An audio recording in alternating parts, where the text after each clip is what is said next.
afternoon and head down to Austin and get ready for a big matchup with the Longhorns that we're really looking forward to. On the injury front, Chuma was back today. I know you'll ask about that, but feeling better, doing well, and practiced well today.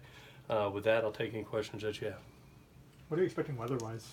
Right now they say it's about 50-50. I know they got that tropical depression down there that's producing a lot of rain. You know, we've worked every day with wet balls, both in center quarterback exchange and run mesh, as well as individual catching drills, just to teach wideouts how to body catch, how to catch without gloves, quarterbacks how to hold the ball lighter, don't squeeze it so it doesn't slip out of your hand.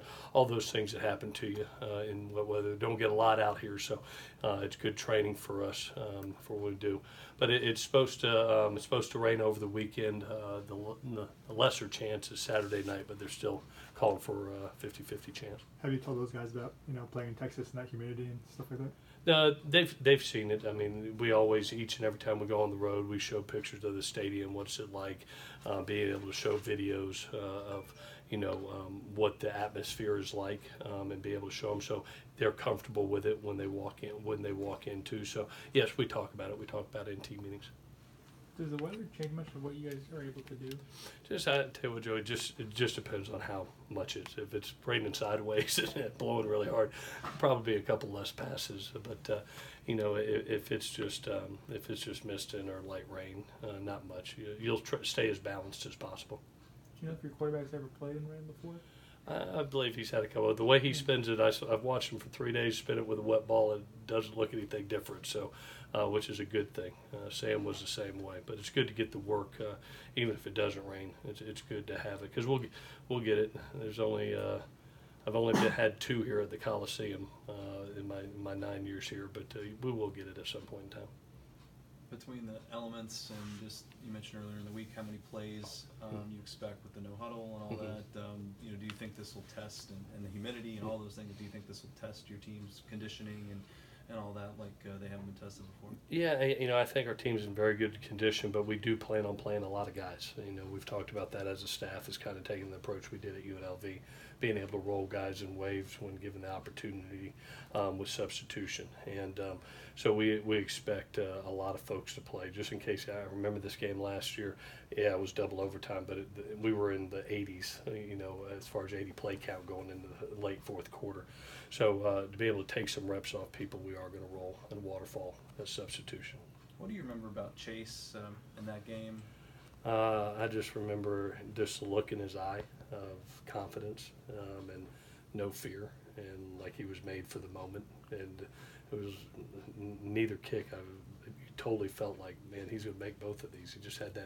He had that air of confidence. There wasn't any deer in the headlights, and he drilled both of them. But a big opportunity for him, and he made the most of it. Where do you think you've gotten better this week, during the week, compared to last week? Dan, I'm hoping, as far as a major concern is the protection versus zone pressures. There's such an art of confusion with Coach Orlando's defense that there's a lot of moving parts. We played a 3-4 front last week, but has not as much movement and just unique and exotic pressures, and not really having a scouting report.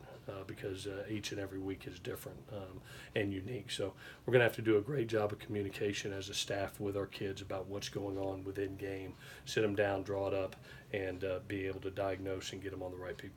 One of the things that the players were saying is some of the communication between themselves out there on the field, one lineman to the other. And do you have a sense that? Well, it's a big part of it, Dan. Anytime that you go out on the road, especially in a hostile environment, that I imagine Texas is going to be even louder than Stanford, bigger stadium. It's a night game. They're a big game for both universities, so it is going to be loud. And the one thing that you try to always get them to do is talk. Play calls are so unique that nobody knows the code behind them. I mean, Spider 2 Y banana, as Coach used to say. You have no idea what that is. So communicate with each other with the calls and make sure that if we're all wrong, we're all right. Just make sure we're all on the same page. How much sense can you get for that in practice? The offensive line's right. This last week, did you have a sense that things might not be totally tight there? No, I felt like we were tight going into. I felt in the first game we held up very well in protection and in the run game. I thought we did well in the run game. Last week we had a couple physical beats out there on the edge, as well as 2 twist games that got us. So hopefully we shore that up this week. I think that T's got a good plan of being able to do several things with the quarterback to be able to get it out of his hand quick or move him and get him off his spot a little bit. So there's some things that can be done to help. Is there a matchup you think will be key? I really feel like it's their pass rushers and their pressures against our offensive line. That was going back and watching last year's film. That was one of the things. How many times that Sam was off his spot, and what I mean by that is instead of that nice rhythm 3, look downfield and get rid of the ball, he was forced to get off his spot and move and have to create. I'm hoping to keep that pocket integrity to be able to have a young quarterback be able to diagnose and see the coverage. Let's do one more. You've spoken a lot about their pass rush and pressure. They only have 1 sack. Is there something beyond the numbers that is not reflected? Well, I tell you, they are a bunch that I know is trying to play a little bit more coverage with some young DBs.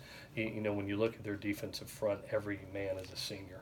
But when you look at the back end, they have 2 freshmen that are back there, a freshman corner and a freshman safety. So they're probably doing a couple things. They've been known to bring 5, 6-man pressures. It's a little bit more 4-man rush right now, trying to help some young DBs grow up. Okay. All righty, guys.